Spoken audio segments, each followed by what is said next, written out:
Today's video is the first airdrop roundup on this channel, and this is basically me giving an update, sharing the latest news, announcements and airdrops that are going on in the crypto world. Now, not everybody has the time to keep on top of every single airdrop. Maybe one has slipped under the radar and you didn't know you was actually eligible for it. So the idea of these videos is a very quick overview, bringing you up to speed with all of the latest news.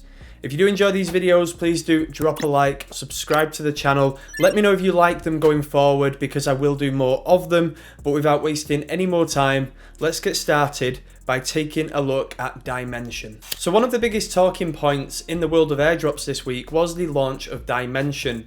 Now, this launched on exchanges such as Binance, which pretty much sums up the magnitude of how big this airdrop actually was and this project actually is. Now, the thing is with this airdrop is that there is a number of different ways that you could have been eligible for it. So this could have been staking Celestia, Atom, Osmo. It could have even just been holding a pudgy penguin. There was a number of different ways to qualify. However, the snapshots for stakers was taken back in December and the claim portal was open until the 21st of January. So there isn't anything you can do about it now.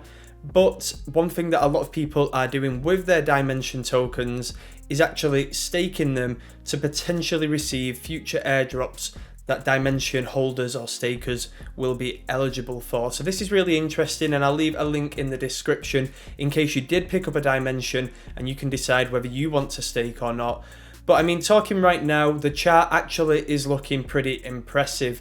Now, I'm not going to share this because I'm recording this on the Friday. The video will go live on the Sunday and a lot can change in 48 hours. However, compared to some of the more recent airdrops where we've naturally seen price dip on the launch, this is because people are obviously selling their airdrops. We've actually seen Dymension go the opposite way and has been in an uptrend since day one. So it's very interesting to see if this holds up, but it's definitely not giving a pullback for people who want to load up and stake more Dymension. As I mentioned in the intro, it's very important for me to know if you guys enjoy the content. Now, this is a completely new style of video, so if you do enjoy it, please do like, comment and let me know if you want to see more of these. I could potentially do them on a weekly basis, maybe bi-weekly, depending on how much is going on that week. But I do believe in myself that it could be a good style of video moving forward. But obviously I want to cater to you guys, so please do let me know if you want to see more like this. And another huge announcement in the world of airdrops was the confirmation that Wormhole will be doing an airdrop. In a recent blog post, Wormhole confirmed that 17% of their tokens will be put aside for the community, with 11% going out on the day of the token launch. So this is a huge deal for people who are very bullish on Wormhole, an airdrop that has been talked about for a number of months now, but there is still no confirmation around the eligibility criteria. So this has got a lot of people speculating. Now, some people are looking at the Wormhole ecosystem and speculating which applications or projects them holders may receive some tokens.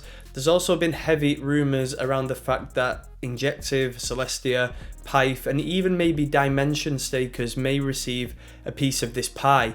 But at this point, all we know is that the snapshot has already been taken before the blog post was launched, and it is just a waiting game to see who is eligible. And on a side note around Wormhole, here's an interesting bit of alpha for you guys. So if you go to the Wormhole website, link will be in the description, have a look at the ecosystem page, you can see all of the projects that utilize or have a partnership with Wormhole. Now, many of these at this point still do not have a token, so if you want to speculate on some airdrops, maybe try and get in at the ground floor, this probably isn't a bad way to do it. And now we're going to move on to Testnets, because let's face it, not everybody has the capital to stake 20 million different coins. So Testnets are basically tasks that don't require any capital to get involved. I did a video earlier this week covering some Testnets, so go and check that out. But basically at the moment, we've seen a lot of talk around Entangle and Metis. Now, I'll leave some links in the description giving very clear guides on how you can get involved in these two testnets specifically, but these are two that are being talked about heavily, and recently we've seen the announcement that Entangle have integrated Metis to their testnet. So there is a very strong relationship there. It could be that doing both of them could be a lot more beneficial than we actually first think. So this is speculative at this point, but there's a very good chance that there is going to be a reward for these communities for getting involved. Lastly, we're going to cover some updates from the injective ecosystem. Now, something that I've talked about frequently on YouTube and on Twitter is the injective eco and the TVL. So before the launch of Hydro, the TVL was roughly around the $40 million area.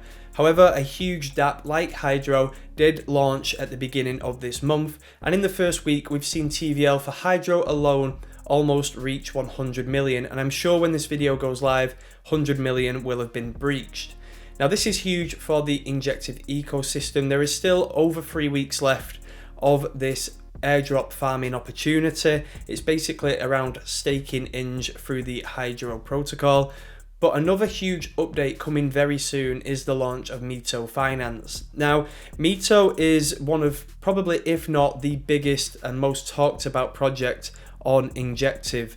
And the interesting thing here is that a launch date has not yet been given. However, Hydro is expected to launch on the Mito launchpad at the end of this month or very early March. So it's safe to say, in my opinion, that Mito is expected to launch at least, within the next few weeks.